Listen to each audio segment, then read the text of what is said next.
Whether you're embarking on a career change, studying at university, or just generally thinking about becoming a QS, you may be wondering what a typical day may look like for you and what you would be getting involved with throughout a project. Well, if that is the case, you're in the right place. This video is going to delve into what a typical project may look like for the Quantity Surveyor. If you're enjoying these videos, please hit the subscribe button to receive alerts when we upload new content. At the start of a new project, all of the architect's drawings should be stamped with the office stamp and the date of receipt ready for the QS's careful examination. Figured dimensions on the drawing should be checked and any omitted dimensions calculated and inserted on the drawings. Any queries on the drawings should be entered on the query sheets for further clarification from the architect. It is sometimes the practice on large projects to subdivide the taking off work between different quantity surveyors or separate groups depending on the size and complexity of the project. The main elements that require a takeoff or bill of quantities, such as structure of the building, joinery and finishes, services and external works, are ideally undertaken by a single group of quantity surveyors, generally under the supervision of a senior quantity surveyor.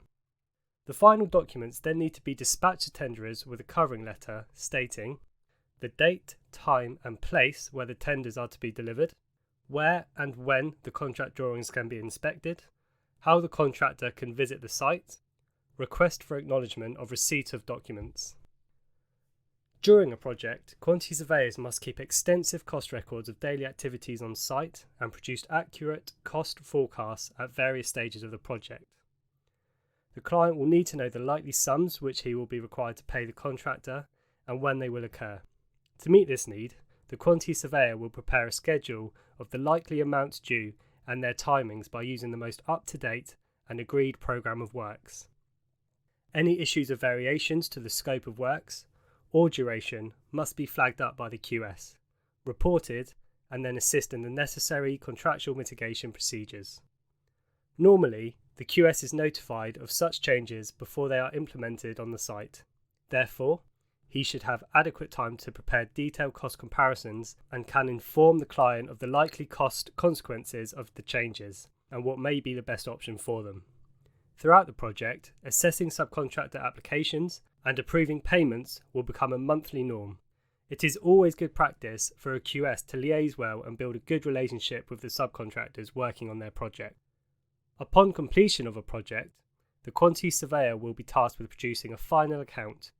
The final account is the conclusion of the contract sum, including all necessary adjustments, and signifies the agreed amount that the employer will pay the contractor. It includes any works that are paid to the contractor through the main contract. Typically, the final account includes any loss and expense associated with any extensions of time and other claims the contractor feels he or she is due under the contract.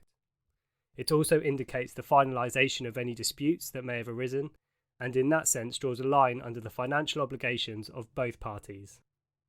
Quantity surveying is a profession, and so QSs are expected to uphold certain ethics throughout all of their day-to-day tasks on a project, be it before, during or after the physical construction. Quantity surveyors are expected to act with honesty, dedication, care and trust in all professional relationships, including clients, subcontractors, third parties, other surveyors, the general public, and they must avoid making decisions which are morally wrong. All QSs have a moral duty of care when dealing with clients and their affairs, and to exercise the utmost honesty and integrity in all of their dealings. Clients can rightly expect that professional men and women will possess a reasonable measure of competence and skill.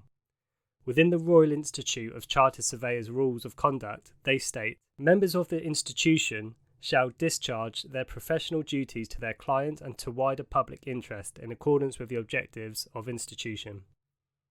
Metroun, a commercial hub to your business.